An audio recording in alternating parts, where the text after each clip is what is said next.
கடந்த 10 ஆண்டு காலமாக மத்தியிலே ஒரு மோசடி மோடி அரசாங்கம் ஆண்டிருந்தது.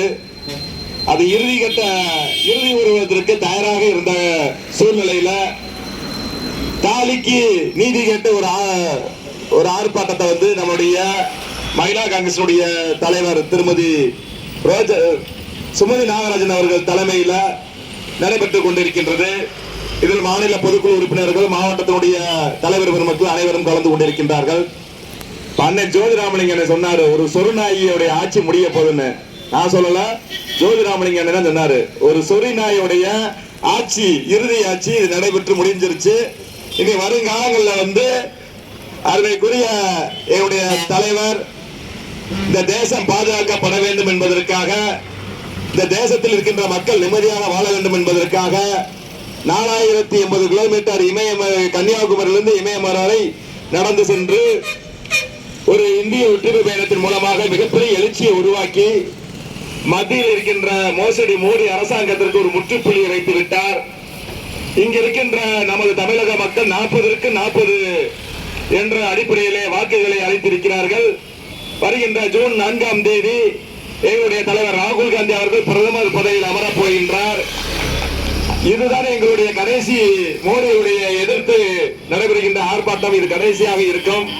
அடுத்த ஆட்சியினுடைய சாதனைகளை சொல்வதற்கு தான் நாங்கள் விளக்க கூட்டத்தை போட வேண்டிய சூழ்நிலை. ஏனென்றால் 10 ஆண்டு காலமாக இந்த சொருநாய், அண்ணன் சொன்ன மாதிரி, ஜோதிராமலிங்கன் சொன்ன மாதிரி சொருநாய் நானே சொல்லிட்டேன், ஜோதிராமலிங்கன் நானே சொல்றேன், சொரிநாய் மோடி அவர்களை விரட்டி அடித்து தலைவர் ராகுல் காந்தி அவர்கள் மீண்டும் பிரதமர் பதவியிலே ஜூன் 4ஆம் தேதி அமரப் போகின்றார். அதாவது மோடிய திருட, மோடிய பிட்பாக்கெட்கார, சொரிநாயெல்லாம் ஒரு மேட்டரே இல்ல. மோடி வந்து ஒரு திருட, அந்த பிட்பாக்கெட்காரனை விரட்டிட்டோம் நம்ம. அதுவும் குறிப்பா தமிழக மக்கள் 40 பாராளுமன்ற தொகுதிகளிலுமே இந்த பிஜேபியை, அது மட்டும் அதோட கூட்டணி, கள்ள கூட்டணி வைத்திருக்கின்ற எடப்பாடி பழனிசாமியை விரட்டி அடித்து இந்திய கூட்டணி மாபெரும் வெற்றியாக போகிறது. இந்த தாலியை பற்றி பேசி தேர்தல் அறிக்கை கண்டு பயந்து நடுக்கத்துல தான் இன்னைக்கு வந்து மோடி அவர்கள் வந்து இந்துக்களுடைய தாலிகளை வந்து நாங்க எடுத்து இஸ்லாமியர்களை வாழ வைக்கணும். அட பாவி, காங்கிரஸ் பேரிக்கின்ற இஸ்லாமியர்களும் கிறிஸ்தவர்களும் இந்துக்களுடைய தாலி அடகு வச்சாட இந்த நாட்டுக்கு சுதந்திரத்தை வாங்கி கொடுத்தா. அது உனக்கு தெரியல. இன்னைக்கு நீ சுதந்திரமா இருக்கணும், அதுக்கு காரணம் யாரு? காங்கிரஸ் பேர் இயக்கம். இந்த தேசத்திற்காக மகாத்மா காந்தி இழந்திருக்கின்றோம். இந்த தேசத்திற்காக எங்களுடைய அன்னை இந்திரா காந்தி இழந்திருக்கின்றோம். இந்த தேசத்திற்காக என் அருமை தலைவர் ராஜீவ் காந்தி இழந்திருக்கின்றோம். இந்த தேசத்திற்கு உயிரை கொடுத்து இந்த தேசத்தை காப்பாற்றியது காங்கிரஸ் பேர் இயக்கம். அப்படிப்பட்ட காங்கிரஸ் பேர் இயக்கத்துடைய தேர்தல் அறிக்கையை பார்த்து கொண்டுதான் நீ பயந்து நடுங்கி போய் 2 கட்ட தேர்தலில் உன் தோல்வியை ஒத்துக்கிட்டிய. அமித்ஷா சொல்றீங்க, என்ன சொல்ற?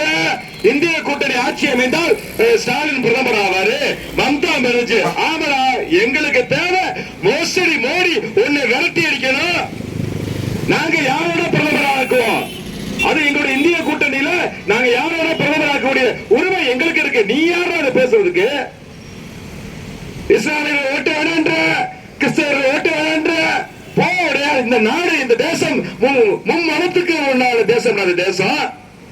அப்படிப்பட்ட தேசத்துல நாங்க இங்க ஒற்றுமை இருக்கிறத நீ என்ன செய்யற?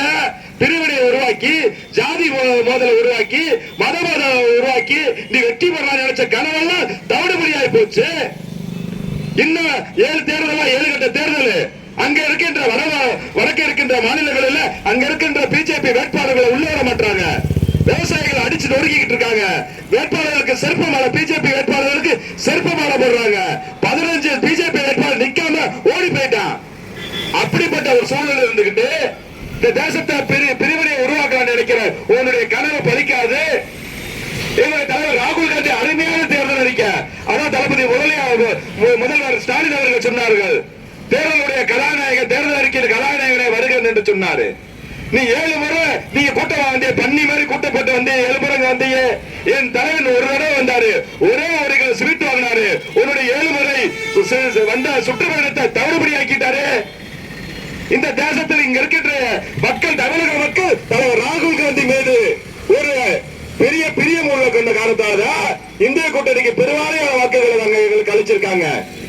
அதற்குரிய வாக்காளர் பெருங்குடி மக்களே, அந்த பகுதியில் இன்றைக்கு தேர்தல் நடந்தாலும் காங்கிரஸ் பேரியக்கம் இந்திய கூட்டணி மாபெரும் வெற்றி பெறும்.